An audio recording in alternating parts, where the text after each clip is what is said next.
On Sunday mornings in the year of our Lord 2026, my goal is to orient us as a congregation toward a year-long theme of evangelism. Part of that has to do with our services here. If I do this right, if the Lord convicts our hearts, one of the effects that we'll see is when every member sees every Sunday as Bring a Friend Sunday. We'll talk more about that in a couple of weeks. But beyond what our church services look like, beyond inviting people to church, we will need to do some work on this word, evangelism. If you were raised like me, these are the images that might come to your mind when you hear that word. Somebody in a dark suit standing at a stranger's door, handing out a leaflet, or signing up to go on a 2-week mission trip halfway across the world. There are people in this church who have knocked on doors and people have come to Christ because of it. There are people in this church who have handed out leaflets and has brought people to Christ because of it. There are people in this church who take mission trips halfway across the world and share Christ, and people's lives are changed because of it. And we should praise God for all of that. But those are methods of how to go. What I want to do a little bit more this morning is to talk about what it is we do and say as we go. Because as you know, there are also people for whom the word evangelism is a dirty word. It conjures up bad feelings. If you were to ask some outsiders who have been approached like that, who did not respond well, tell me what happened. What is your experience? You might hear something like this. The strangers who came to my door, or the booklet they gave me to read, seemed primarily to tell me that they thought there was something wrong with my behavior or wrong with my church. Sometimes our go-to, cold call, stranger-to-stranger evangelism methods scream to an outsider, we have the answers, you should be asking the questions. We do the talking, you're supposed to listen. We want to tell you what's wrong with you and what's right with us, and you are supposed to like it. We can wordsmith you into the right actions, the right group, and the right eternity. And when that's our view of evangelism, many of us start to get very nervous. Like Moses, we might say, ooh, well, if that's the case, I need to have the right words, and I don't have the right words. Like Job, we might say to ourselves, well, it'd be nice to be the answer man with all the answers to the world's questions, but even I don't know what's going on half the time. I'm trying to figure this out myself. And so we shy away from sharing. And here's the dilemma. Evangelism is needed. Many are turned off by some tactics. And for that reason, we shy away from sharing. I'd like to take a little internal poll. So internal that there will be no show of hands. This is an internal poll. Here it is. Internal heart poll. First of 2 questions. How many non-believers have you shared the story of Christ, the gospel of Christ, His saving love, His transforming difference in your life with in all of 2025? I'm not talking about how many people over at Highway did you tell about how great Jimmy Shaw's Sunday morning Bible class is. I'm asking, how many people who do not know Jesus did you introduce to Jesus in some way in 2025? According to the last census, in White County, one of the questions was, what is your church home? Now remember, on a census, you can think back to the one time in your entire life you darkened the door of a church building, and that's when you were christened as a baby. And you can write that name down, even with that as a background. 42%. of people in our county said none. Think about that for a second. I want to ask again the first of two internal poll questions. How many non-believers, those with no faith, those with no church family, I'm not talking about sheep down the road. How many non-believers did you and I share the story of Christ, his saving love, the gospel with, in a deliberate way in all of 2025? Researchers are telling us that something unusual is happening. There seems to be a microburst of spiritual interest all around us. Now, some say that it's a fact that the Gen Z generation is the most spiritually open generation in our lifetime. I'm a little skeptical about that. I think it's too early to tell, and the numbers are mixed, but I do believe this. I believe across generational divides, there is something happening that in this moment more seem to be open than they were yesterday. A bit like the days after 9/11. And I don't know when that portal is going to close. But I know my friend Jonathan down in Little Rock said that more than a dozen people who have walked in the front door of the church where he preaches alone were atheists for 10 to 15 years, but felt compelled to come to church in the last 6 months. They want what we have, and we have what they need. Barna, the research company, asked tens of thousands of atheists what they look for most in life. 30% said peace. 24% said hope. 23% said truth. 24% added growth, and 23% added the word healing. The very things on the menu when people come to faith in Jesus is on the menu of people's hearts. And yet for all of this, so much of the time, we don't say a thing. Lifeway did their own research. And they found that in 2024, among churchgoers who were asked the question, 33% said that they shared their faith with at least a single person who didn't know Christ. Only 10% said they were eager to do so, and 58% admitted they were indifferent to the very idea. While you're thinking about that, let me give you a second internal poll question. How many non-believers do we know? I want to give everybody in this room a break for just a second. I'm not primarily interested in the first question this morning. I will be in the next few weeks. If your number was low on the first question, you can take a breather.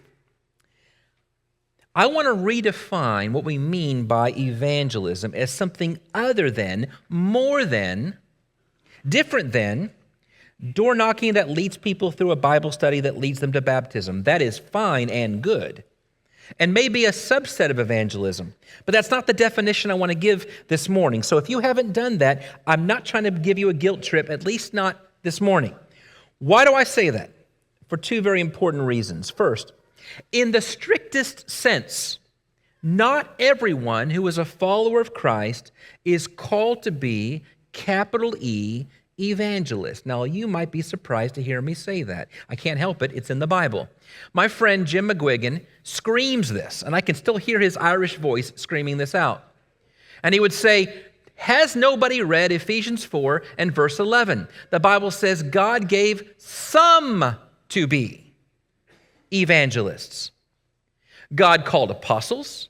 God called evangelists. God called pastors and teachers to equip the church. It is a particular role for some Christians, capital E, as a job. I believe that's true. I think it's wrong to tell the single mom raising 4 kids that if you didn't sign up for the trip to India, you have failed your discipleship. Don't believe that. So it is important to recognize that capital E, evangelist, is a function in the church. The second reason why I want to say this is because speaking the words of the gospel is one way to share the story of Jesus and not the only way. There are some people, think of the man in this church, who would never give a 35-minute sermon to an audience of 500 to 600 church members, but who can carve wood like nobody's business. And if you tell him, too bad, God expects you to be an evangelist, too bad you spent your life learning how to work with your hands, then we don't understand the assignment. So let me say again, if you answer the question, how many non-believers were accosted with the gospel when you launched into a sermon about Jesus this year in their living room, if that number's low, I'm not concerned with that right now. But breaks over. Because I'm really interested in the second question. How many non-believers do we really know? When you open the Gospels, and I mean any of them, you find this remarkable line over and over again. While the Pharisees rejected Jesus, prostitutes and tax collectors were flocking to his table. He feasted so much with the wrong sort of people that they called him a wino and a glutton, and here was the name that they came up with to put on the back of his jersey: friend of sinners. Now, we'll have plenty of time to talk about what it means to be a friend of sinners. But for now, I just want to ask you again a simple question in different words. This is what I see when I read the Jesus story. This is the challenging question I ask myself. How many prostitutes do I even know? How many parties with the wrong sort of people have I ever frequented in my life? If people could describe me in terms of who I hang out with, would they say that person seems to think the healthy don't need a physician, the sick do? Or would a better, more apt description of who I spend my days with be, he sure loves the comfort of his very healthy circle? How many non-believers do we even know? I'll tell you that the Great Commission at the end of Matthew may apply to all people. There's a debate. There is a calling of the apostles to do particular things. There may be an extrapolation to those called to be evangelists. But suppose that the person in our own fellowship who came up with the phrase, "go ye" means go me, was right. Then may I suggest that we read carefully the way the Greek reads in Matthew 28. Most of our Bibles say, "go and teach all nations," which makes you think the assignment is to get on a plane. What he actually says, the meaning of the text is, as you go. As you go. As you go about in your daily life, as the word spreads, as people move and migrate, as you are involved in visitation, as you go on vacation, as you live your life, as you have children and grandchildren, as your life turns, let this story be the one that is shared over and over again. The word evangelism is an English made-up word. It comes from the word evangel, which is gospel.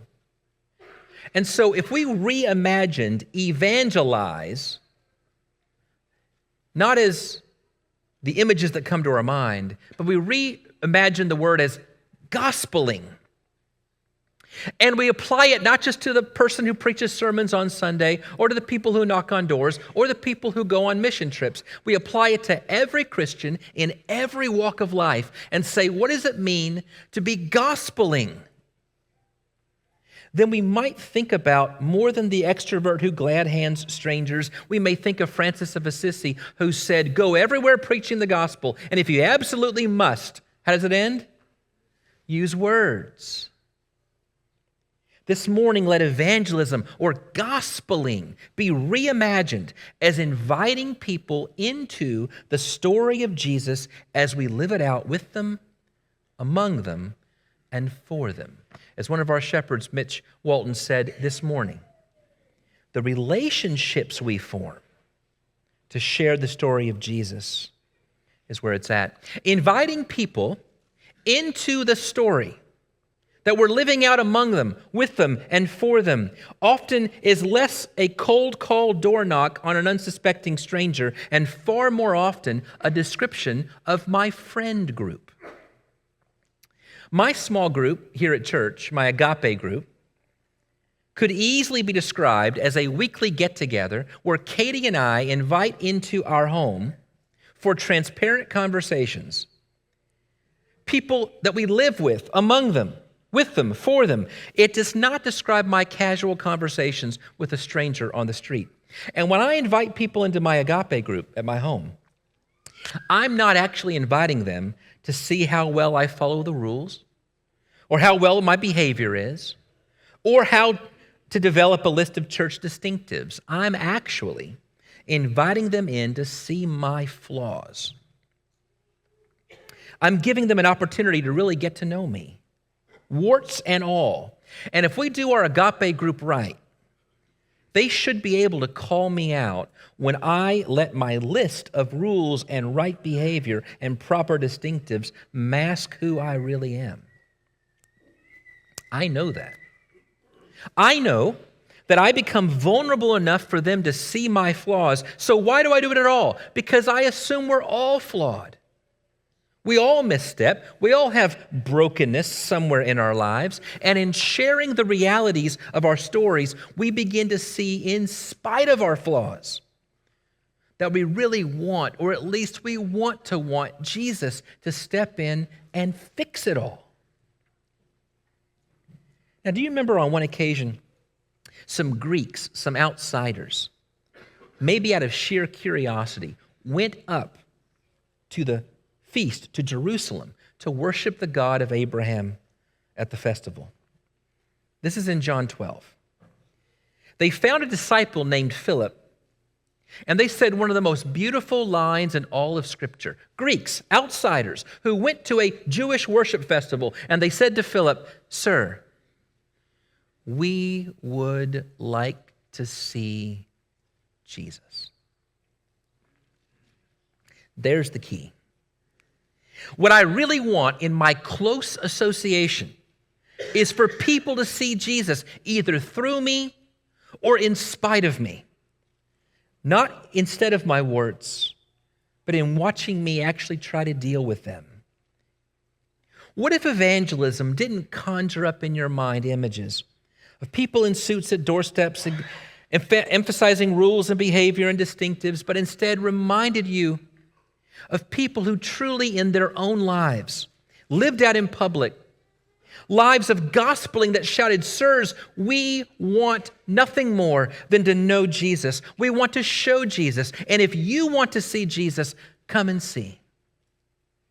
What people need to see are humble Jesus people living lives as disciples, full of joy from having encountered Christ, full of conviction by the indwelling Spirit, living their lives in conversation with broken people. It's what I see in the Gospels, and it's what we're going to call the Jesus method. Think about this. How often does Jesus introduce outsiders to the gospel by explaining rules or listing wrong behaviors? You may think of some times when he does it, but almost always, those are passages in which Jesus is talking to insiders.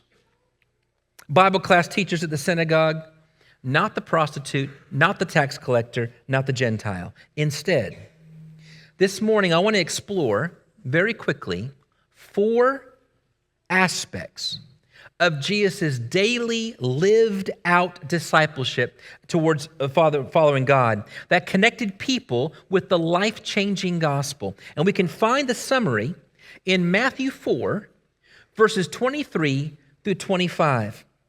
He went through all of Galilee, teaching in their synagogues and proclaiming the gospel of the kingdom and healing every disease and every affliction among the people. So his fame spread throughout all Syria.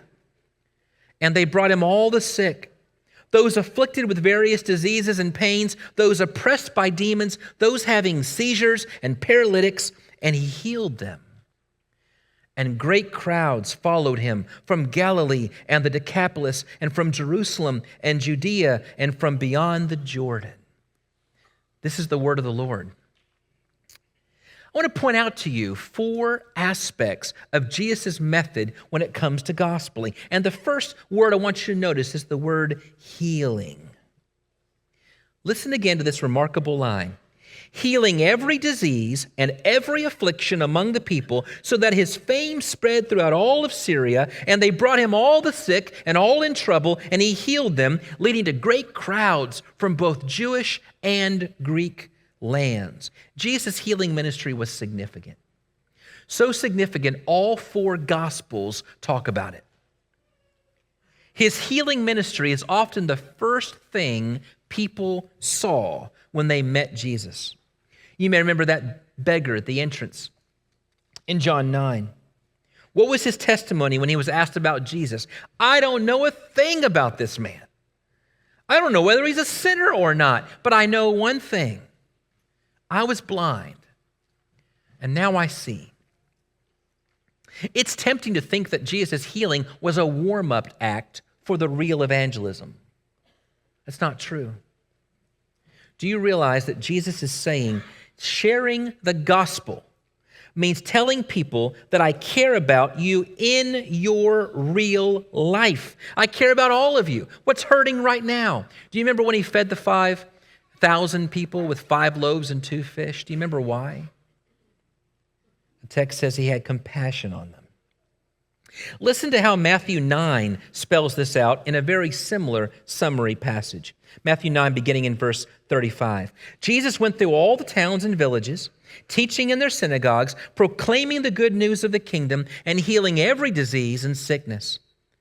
And when he saw the crowds, he had compassion on them because they were helpless, like sheep without a shepherd. When churches set up homeless ministries, when they do backpack for kids at the start of the school year, when they open up their doors to create soup kitchens for the neighborhood, when healthcare professionals in a congregation offer their services free of charge to hurting people in their area. These are not warm-up acts for gospeling. This is gospeling. So much so that the fame spreads, and pretty soon outsiders are bringing their troubles to you.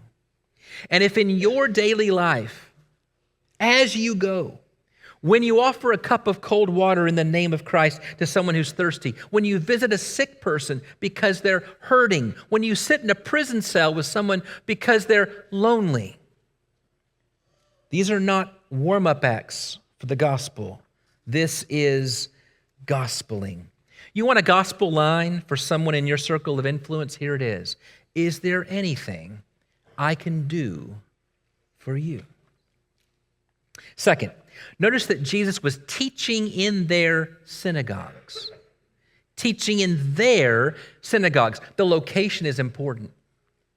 The Greeks were met on the street.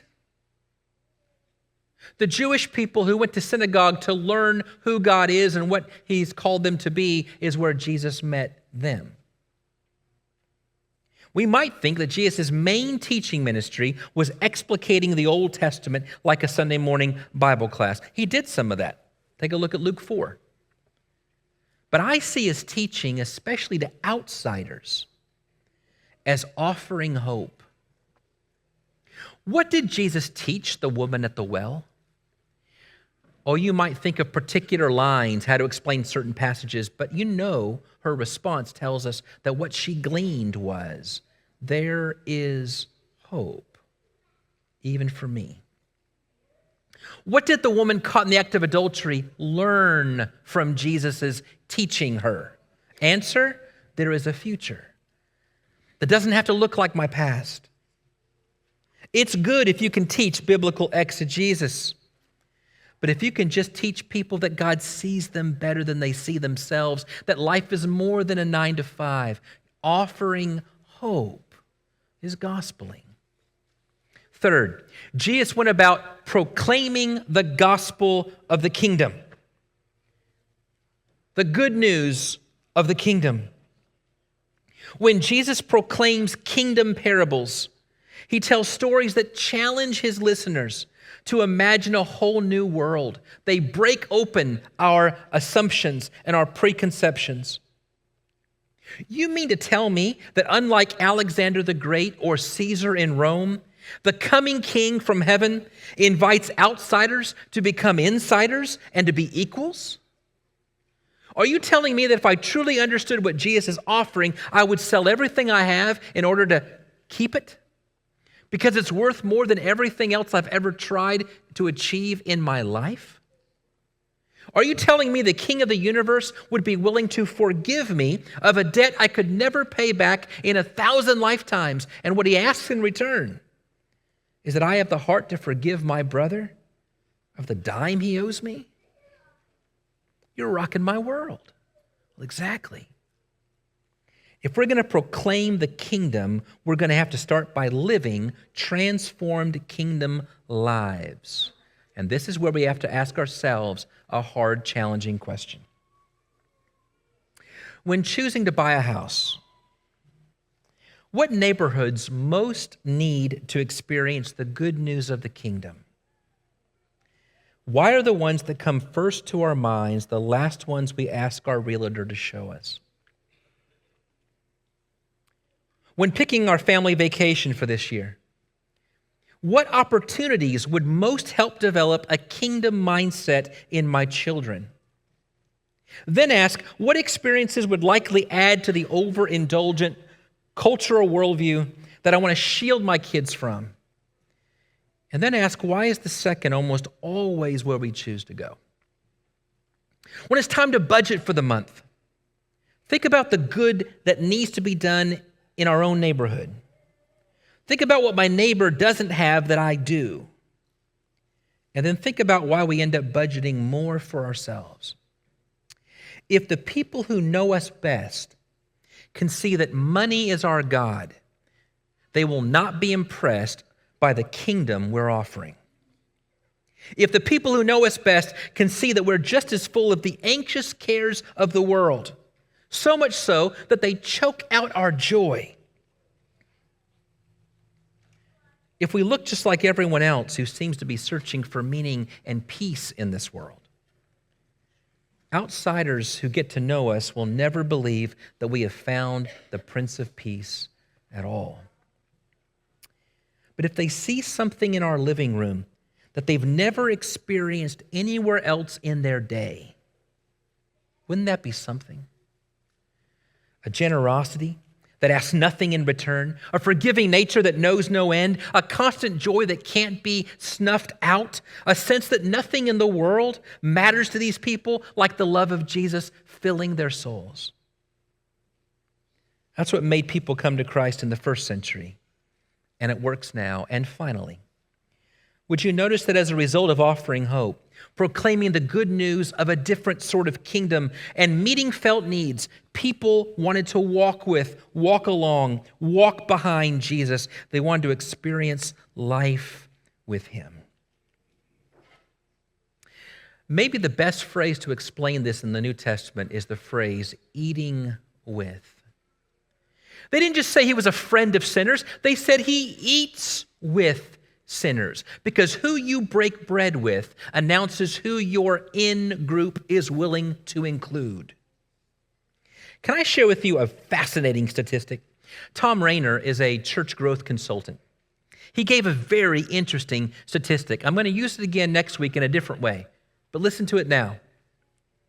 If you were to invite 100 people to church, on average, 15 will say yes. 15% of those invited to church come.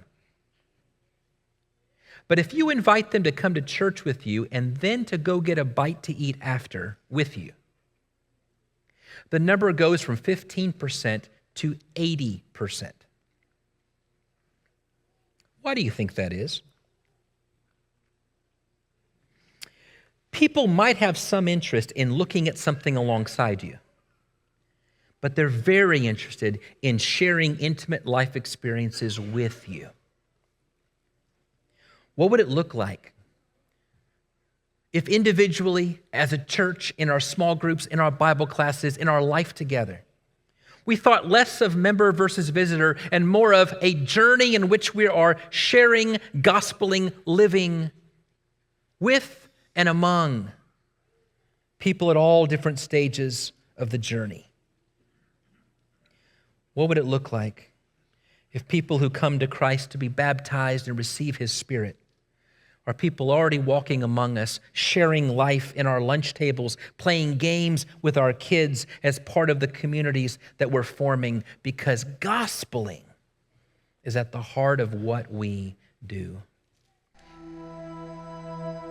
Thank you for joining us. I hope you've been encouraged. I hope you've been enriched. And if you have any questions, any thoughts, any comments, reach out to us at prayers@wschurch.net. God bless you. Tune in next week.